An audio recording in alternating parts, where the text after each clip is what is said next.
Hello, lovely listeners. Just wanted to pop in here and say that today's story is My Daughter's Ghosts by Divel59. Make sure you hit that thumbs up button if you like the story, and make sure you subscribe if you want more content like this. Enjoy. There was a gentle patter of raindrops above, like the footfall of 1,000 fairies racing across the roof. The day started cold and bitter, and as the hours trawled by, an army of clouds took to the sky, casting the entire street in a miserable gray. It had been an incredibly long week, and it seemed the world outside was offering a reflection to our disposition. My husband and I were tired, wholly bone tired, and the curtains were pulled tight to keep the outside just that. But through the little slithers that our traitorous velvet allowed, we could see the lurking grimness, gathering about and fighting to peek in and wonder why its own kind wanted no relation to it. Darker and heavier they grew, until it seemed as if night had come early, and then a torrential downpour of protest roared from the heavens, crashing about the cement in heavy splashes, and the slated house in echoing cries, and the stilled procession of cars in a reverberating ping, ping, pip, ping. In defense to the outside, we had only a humble orange glow in the hearth, the ribbons of embers dancing in the face of their enemy, crackling in brave response, and for us, the warmth of the ghostly flames prowled about the room, loyally fending off the chill attempting to permeate from without. But now, it seemed the worst was over. The gathering of tainted clouds exhausted their tears and were finally getting ready to retire for the night, just as we had done hours before.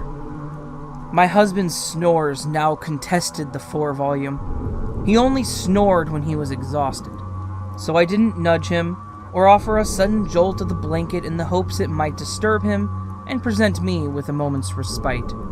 I wanted him to sleep. He deserved it. I wanted to sleep. I deserved it.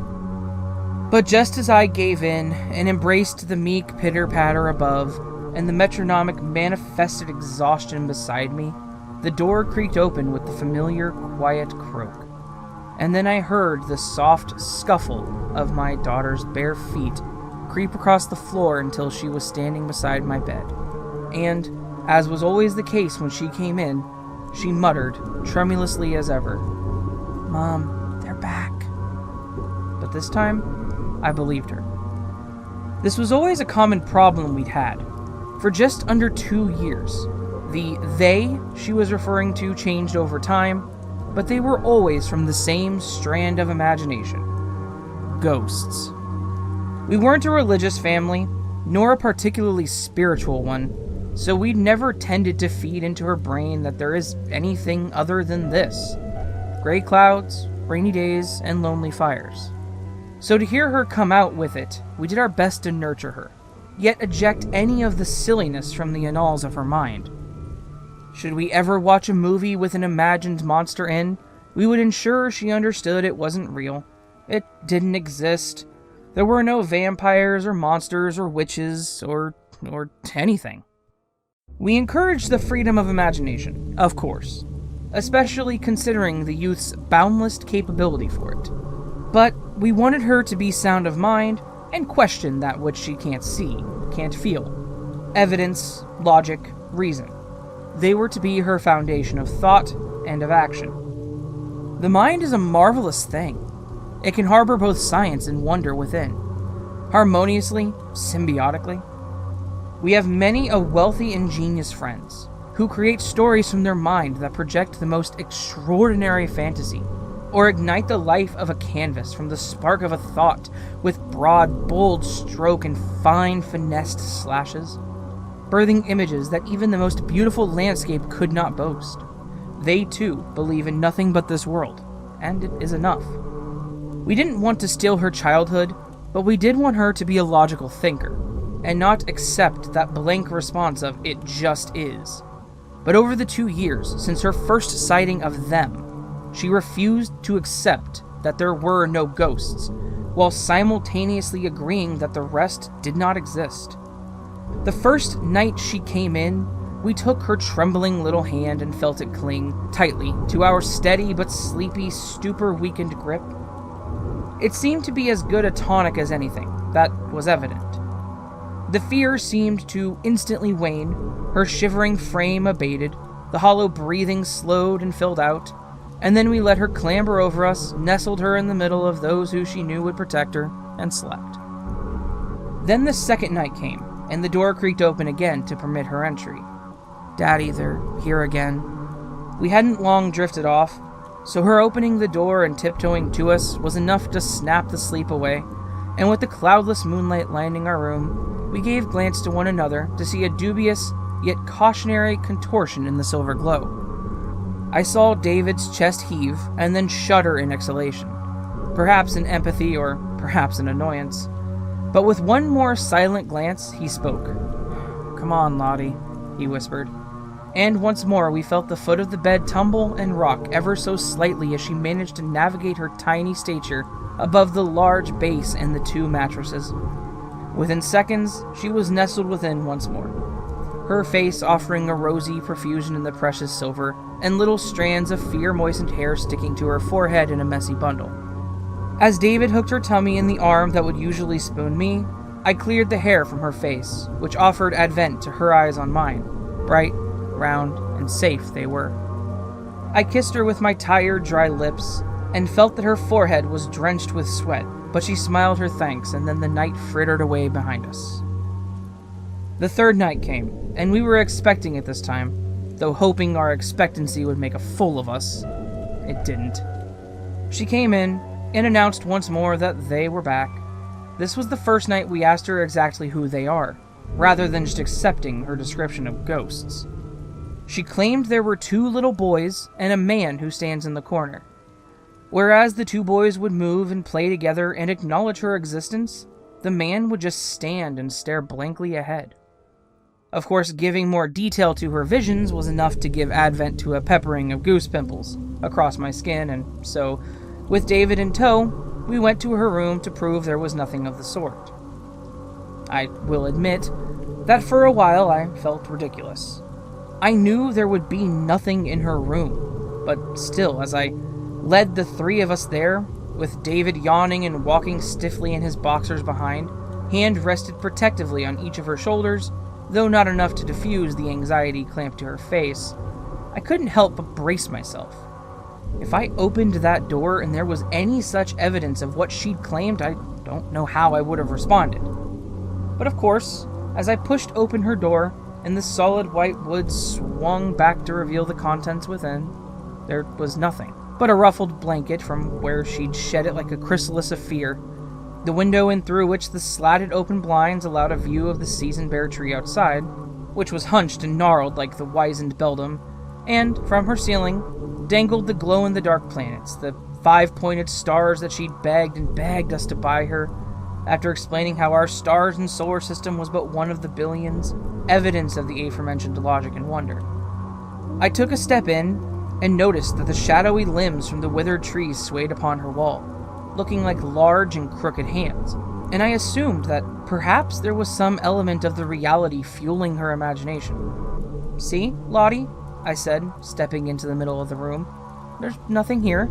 Tentatively, she squirmed from David's grip, who I didn't fail to notice was looking around the room curiously, as if thinking there was a potential of finding something. She darted over to me and threw one hand behind me, clutching at the nightie which covered the small of my back, and one arm in front doing the same thing just at my stomach. She, too, looked around, shifting her body from this way to that, in order to see past me. "Not now," she said finally, "but there was." "You're just having nightmares, Lottie," David yawned. "Is it this you're scared of?" I asked, bringing her toward the shadowy talon flexing upon her wall. "No, that's just a shadow," she said resolutely. "You can sleep with the light on if you want," David said, something we usually didn't allow, swooping her up and putting her back into bed, and sealing her to sleep by pulling the blanket back over her and tucking her in. "But you need to stop letting your imagination get the better of you," he pecked her on the forehead. "It's not my Close your eyes, baby," I implored, and joined the bedside as she looked up at both of us, her eyes darting from one to the other in desperation. Just get some sleep. There was a short back and forth of our trying to be firm yet gentle, and her completely welling up, the tears glistening in the glow of the glowing solar system and the pale moon, until we agreed for her to stay in our bed again. We understood that children are children. She was our only child, and though I couldn't remember, when I spoke to my sister about it, she used to say that we used to have nightmares all the time and asked to sleep in our parents' room. I couldn't verify this with my mother or father, as they had both died over a decade ago. My father through a sudden heart attack, and my mother through a health-whittling, harrowing cancer. And so, not wanting to be a hypocrite, I had the conversation with David about how this must just be a phase, and so we allowed her to sleep in our bed whenever she said the ghosts were back. Not every night, but most. During this period, we tried heavily to monitor the medias that she imbibed. With as much secrecy as possible, we tried to deduce the source of this sudden obsession with apparitions. We flicked through the books she brought home from school and made sure to read quick overviews of the shows she was watching, the movies she would sometimes sleep to before all this stemmed, and even spent a night going through the history on the iPad that we bought for her, with parental controls, to help her with her schoolwork. We couldn't see any way that she could absorb this belief of ghosts through any of this, and so took to speaking to her teachers directly, asking if there was any possibility that there was a modicum of the supernatural she may have picked up within class, planted it into her sweet little mind, and cultivated such nonsense. Her teachers were fantastic. They all showed us the syllabus for all classes, with a heavy focus on English, and which was her primary source of fiction. Besides Greek and Egyptian mythology, there was not much in the realms of the afterlife. And even then, they were cartoonized and diluted into such an extent that they seemed more caricature than ghastly. Satisfied that the information hadn't tainted her through education, we began speaking to her friends' parents, withholding any tone of accusation, but just wanting to know if their children believe in this, that, the other, and may have told some harmless story to Charlotte, which may have resonated with her and rooted in such a way that she couldn't separate it from reality. And once more, we were met with a dead end. Of course, their parenting styles didn't match ours, which was understandable and fine, and some of their children did believe in the fantastical, but no more so than any other child, and not to the point that they were claiming they had seen such as such. It seemed that any time their child was frightened, it was because of nightmares and shadows, not because they saw specific specters. So, nonplussed and curious on how to proceed, Charlotte sleeping in our room had become so common that whenever she didn't, we almost began to see that as an anomaly. One such night, which I suppose was the turning point of the whole thing, was when I heard her crying, and so, with David sound asleep, I rose to check in on her. I opened the door to find the blanket completely covering her, and in the dull glow from the outside, it heaved and shifted with each strained sob. I sat on the edge of her bed, and she all but screamed, and began lashing out at me. I started shouting, saying it was only me, it was fine, but my words could not penetrate the sudden explosion of bedlam. She swiped and punched and kicked until David burst through the door in my cold wake, and assessing the situation within a moment, dashed to my side and wrapped her tight in his arms. My tears were streaming too, and David seemed aghast at the episode, until Lottie soon exhausted herself, and her flailing petered into a pitiful whimper. Soon enough, without conversation or understanding, she had fallen asleep in his arms, and just to be sure, we scooped her up and brought her back into our bed. The next day, we kept her off school, and at breakfast we served her favorite, sugared ice bread with a spiral of Nutella going one way and a spiral of raspberry jam going the other, which sat next to a mountain of ice cream. Though she seemed exhausted and still a little shaken, she seemed happy enough to eat. So we sat at the table, forcing ourselves to eat the same sugar-infused meal, and hoped to connect on a more childlike level, and asked her to tell us what had happened the night before. At first, she refused to speak, and only ate in a guilty silence. Until the promise of going to the cinema and buying gifts coaxed her response. Initially, it was a reticent, and she would only nod at our guessings. They were back, the boys, the man, but this was the norm. Only after the promises were made she disclosed, "I'm not supposed to tell you." She missed the look of concern pass above the table, but gently we prodded her. After a while, she claimed that sometimes the man would appear closer, but whenever that happened, Grandma would come and stand in the way. These words sent a phantom lance of discomfort and ice within, and seemed to completely knock her dad off balance. Both of her grandmothers had passed. My mother a few years before she was born, and David's when he was a child. But before we could push for more, she offered it freely. "When she comes, the man stays back and the boys behave," she said. "Sometimes she sits on the bed so I don't need to come to you." I stifled a shudder then. So on the night she stayed in the room, she saw them still, but this projection of her grandmother was enough to lull her into a sense of security? I glanced over at the mantelpiece to see the pictures of both my parents on the left and both David's on the right. His, black and white, crinkled with time, and specked with encased dust, whereas mine was a tad more modern, in one piece and vibrant in the captured color. I made a note to take both of them down, realizing that she was taking innocent information in her mind and creating the visions from them. "But she tells me not to tell you because you don't believe in ghosts," she admitted, and then looked up at me, confirming it was my mother that she was seeing. That she's sorry and she'll look after me no matter what. We let the conversation fizzle there, and followed through with our promises for the day. In spite of all, she seemed to have no issues enjoying the events we had planned, laughing at the movie, stuffing her face with the most toxic-looking jellies, and hugging her fluffy white dog Teddy as if it was a living thing, and needed the love that she possessed in the same manner that she needed ours. It melted my heart to see. We kept her in our room that night without asking her to attempt to sleep in her own bed, and then, when we were sure she was asleep, we began whispering about our next steps. After a while, we decided that child therapy may be the best case. Professionals were contacted and referrals were made. Processes were explained in which we were told it would be 3 or 4 sessions before the visions were brought up. Dates were set, and soon we took her to practice close by. We didn't tell her what it was, as she was only 9 on the first meeting, but said she just needed to speak and tell the truth. Then, after, we can go to the amusement park. The therapy itself was more akin to a nursery than anything else. The walls were rainbow and clouds, the waiting room a smattering of children playing with donated teddies and toys that hadn't found a permanent home there. And so Lottie didn't seem to mind all too much having to speak to the therapist, which we assumed was because the practice was so covert. She didn't even realize what it was. But at the fairground, she let us know that she was aware, and she didn't mind.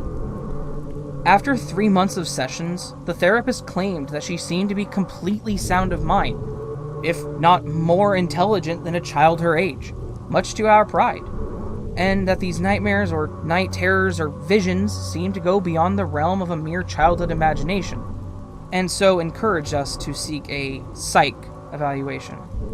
The whole process took just under 6 months, in which statements were made, tests were conducted, amusement parks were visited, toys were bought, all the while Charlotte still claiming that these visions were real. Until finally, we managed to secure a brain scan to discover if there were any abnormalities that may be affecting her grip on reality. I still detest myself all this time later at our ineptitude, and the news spawned 1,000 arguments between David and myself, which seemed to wedge some hitherto impossible rift between us. She had a tumor, benign and nothing to worry about, that had managed to grow to a sizable extent, nurtured by our inaction and disbelief, which had affected a segment of her brain that caused neurobehavioral symptoms.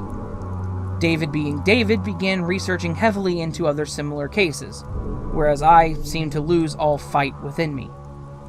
Our poor baby had been witnessing hallucinations this whole time, and we had been telling her that she was wrong. She knew that all these supernatural beings didn't exist, but swore blindly that these ghosts were real. To her, they were real. I felt like a failure of a mother to disregard my baby's pleading and crying for so long. We had a talk with her not long after the results came in, and tried to explain that her mind was this fantastic zone of immensity, like a universe. in which her thoughts and likes and wants and everything manifested themselves just like the planets and stars and endless galaxies, which she already knew about. But that in her magnificent universe, there was one teeny tiny black hole that was tainting the rest of her universe, like a twisted weed in a bed of elegant roses. And that this black hole, rather than swallowing up and destroying all the other natural wonders of her brain, was instead creating more and pushing into the universe fake images that weren't real but acted and looked and felt as if they were. To her credit, she was receptive of the information and seemed to understand exactly what this euphemistic simile meant. But still, she stood firm on the fact that though she accepted there was something wrong in her mind, these weren't hallucinations, but real. David tried to explain what other sufferers had witnessed in their visions, omitting the more gruesome and disconcerting stories, and instead explaining that there were often sudden sights of oceans or birds or other incongruous things in an attempt to dilute the sincerity and make the whole thing seem silly. She laughed with him, and even brought a weak smile to my anguished lips, but again said that whatever was in her brain was not the reason that she was seeing all this. And so as the days went on, we ensured that Charlotte was comfortable, whether she slept in our room, her own, whilst arranging dates for the operation to happen, managing to secure a slot earlier than usual due to her young age and survivability potential. Then, as we were waiting, we got another call, stating that as the case was being reviewed to bump her up the priority list even further, an expert in the field had spotted something else, and that we were to bring her in right away. We kept the news from her, because we didn't need her to suffer more than she already was. But she knew something was wrong, and could tell that we were doing everything to keep ourselves together. The tumor itself was benign, but it was the side effect of an aggressive and merciless cancer that was known to be highly hereditary, which brought back the whole host of horrors in which I had watched my mother decline from sprightly life into a gaunt and sallow death. I could not bear to watch my baby do the same. We arranged for private healthcare, not wanting to wait any longer than we had to, in order for this to be combated. Again, her youth and vitality seemed to be defense enough, and though the cancer had been left uncontested for a long time, it still wasn't in a late stage enough to have condemned her. So we managed to have consultation after consultation, and the course of chemo had been set for 2 months from this day, with a course of dietary restrictions and general health advice for her to adhere to until then. They said there was no harm with her sleeping in our room, and so we allowed her, never questioned, though still not believing what she claimed, just pulling her into the tightest embrace our love commanded, and offering endless kisses until she slept or we slept. But this time, when she came in and scuffled across the floor with her usual tentative footsteps, and sidled up to the side of the bed to whisper, almost as if confiding a secret that they were not allowed to hear, "Mom, they're back," I believed her. Because we were too late. And last week, our hearts broke, shattering into too many pieces so that the reparation of life and love were ever possible as we laid her body to rest.